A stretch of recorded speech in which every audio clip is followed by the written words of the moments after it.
Bernard Tapie, cette mise en garde qui va agacer Emmanuel Macron. Il l'assure, il ne veut se mêler ni de près ni de loin au mouvement des Gilets jaunes. Disons simplement que Bernard Tapie leur donne un coup de pouce. C'est en tout cas ce que révèle Le Figaro dans un article du 4 janvier. L'homme d'affaires, atteint d'un double cancer de l'œsophage et de l'estomac, assure s'être retiré de la politique pour se soigner, même s'il se prépare à la mort, serein selon lui.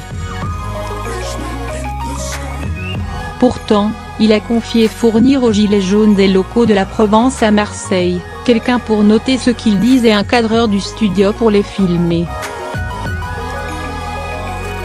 Il précise que c'est seulement pour les aider à traduire ce qu'ils incarnent dans des exigences politiques avant de se lancer eux-mêmes dans l'arène.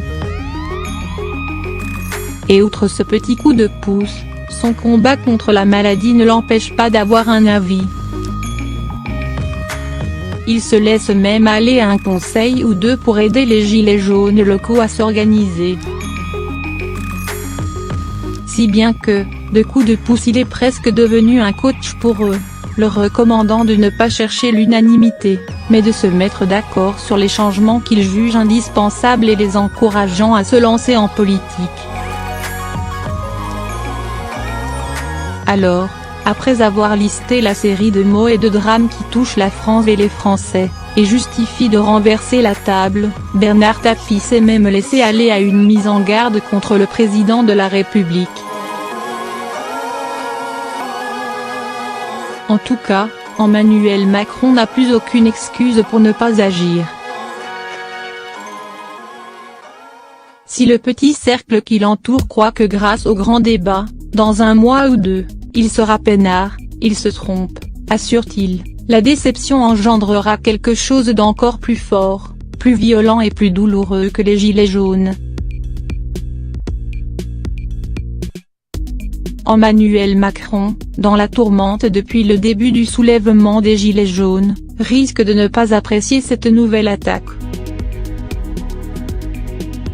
Le début de l'année n'annonce pas pour le président le retour des beaux jours. En guise de bonne année, son directeur de communication a quitté le navire.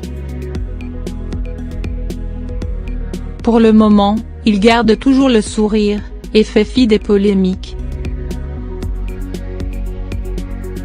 Tantôt en s'affichant en vacances, très décontracté, tantôt en s'occupant des enfants malades du cancer.